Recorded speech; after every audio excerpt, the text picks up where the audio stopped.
It's Friday, everybody, so that's a big, big deal to a lot of people out there who don't have to work on the weekends. Normally, that doesn't apply to people like Wendy and myself, along with Big Perk.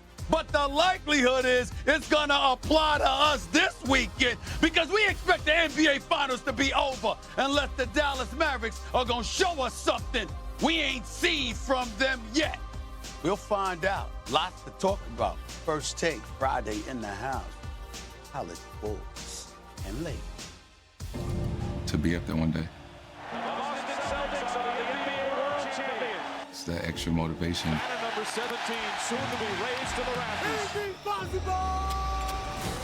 Been so close these last 2 years. But it'll end in disappointment. They'll fall short of their goal. Try to win a championship. Brown fakes, fires up the three. The whole world is watching, so now's the time to show it. Tatum on the strong finish.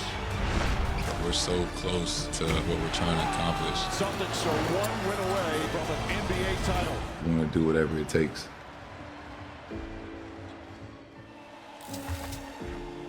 Oh, it's game day, folks. You know what it is. Good morning. Welcome into First Take on this Feel Good Friday. Got my guys here with me, of course, Stephen A. Smith, Kendrick Perkins, Brian Windhorst. I've got other voices in my ears. If the producers could take care of that. Good morning, everybody.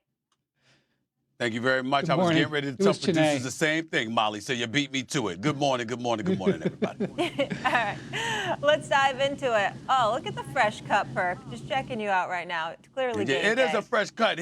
Big Perk is looking good this morning. Yeah, and who Wendy, cut your I'm just hair trying in to Dallas? They did it. They did the damn thing. He got a damn good haircut. And as far as Wendy goes, I mean, eventually he's going to confess to all of us that indeed he is running for office. It's coming soon, ladies and gentlemen. It's coming soon.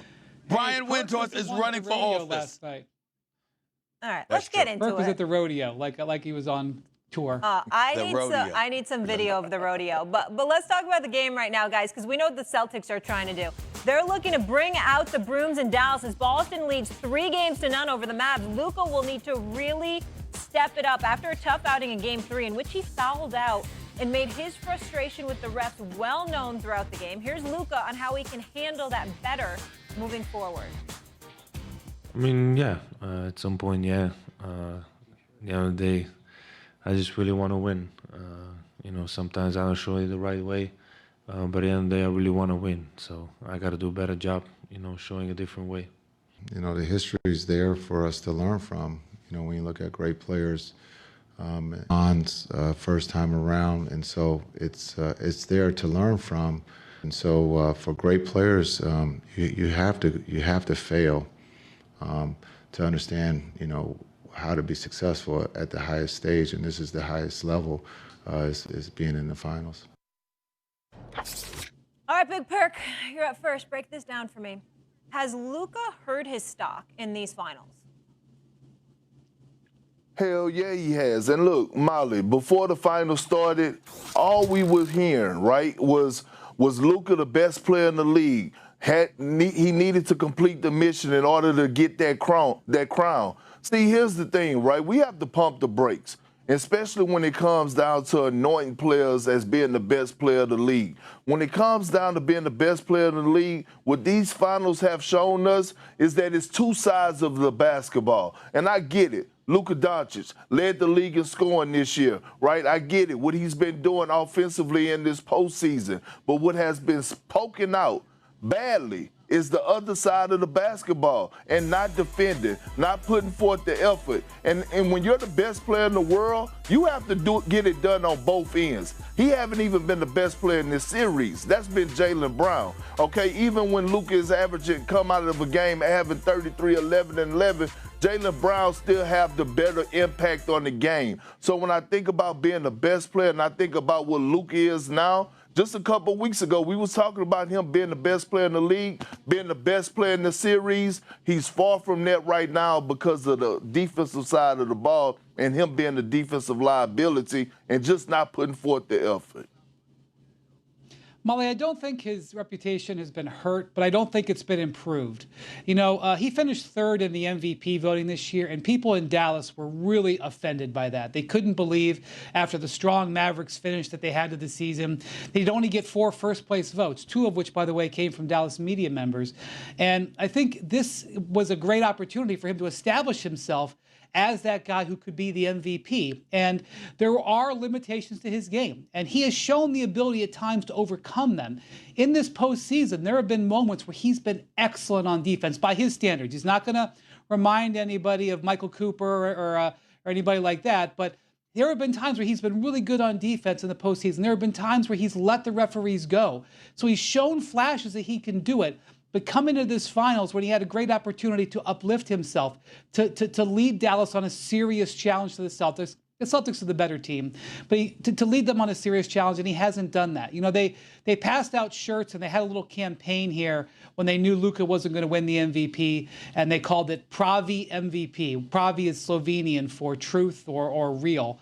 And, you know, it was sort of their way of saying, the rest of the world doesn't give you credit, Luka, but we know that you're the real MVP here. Well, he hasn't played like an MVP in this series.